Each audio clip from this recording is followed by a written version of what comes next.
École catholique fɛn Bamako n'an y'an senfa ka sɛgɛsɛgɛli kɛ a ko la u bɛɛ lajɛlen kɔni datugulen don ka sababu kɛ kalanfaw kɔni murutilen don ni waati in na. An ka barabila kunba kelen de don a kun ye wariko de ye wariko min don k'a fɔ ko fɛn dɔ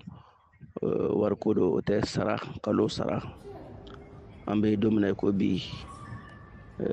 an ka ma caman bɛ u ma u ka janvier sara sɔrɔ fɔlɔ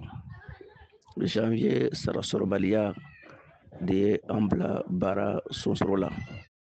Min ye ekɔliden masaw ye sa ni an ye a ma damadɔ yɛrɛ sɔrɔ n'an ye ɲininkali tegun o la nka u ma sɔn ka kuma an ka kuma bara la u kɔni y'a yirana k'a fɔ k'u kɔni jɔrɔlen don baw k'u ka denw ka siniɲɛsigi dɛnnen don ni kalan de la o kama sa k'u bɛ welewelelikan kɔni bila ekɔli katoliki ɲɛmaaw ma u ni kalanfaw ka se ka bɛnkan sɔrɔ a ko yɛrɛ la min ye kalanfaw ye olu fana y'a yira k'a fɔ k'u ma nin baarabila in yɛrɛ boloda diɲɛ ɲɛ kama k'ali sini n'u ka laɲiniw sabati la k'u bɛ walanw ta kokura. A gɛlɛyara an ekɔlimɛtiriw yɛrɛ ma hali ka bɔ an ka so ka se ekɔli la a kɛra gɛlɛya ye an bolo an ma nin baarabolo kɛ ko fɛn dɔ min ka di an ye ayi gɛlɛya de ye a lase an ma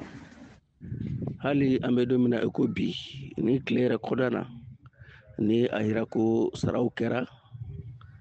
siga t'a la sini bɛ an bɛ baara ta. An b'aw ladɔnniya k'a fɔ ko école catholique bɛ Mali région 8 de kɔnɔ nka nin waati in na kalanfaw ye walan sɛmɛ Bamakɔ marabolo taw kɔnɔ Kulikoro mara la Sikaso mara la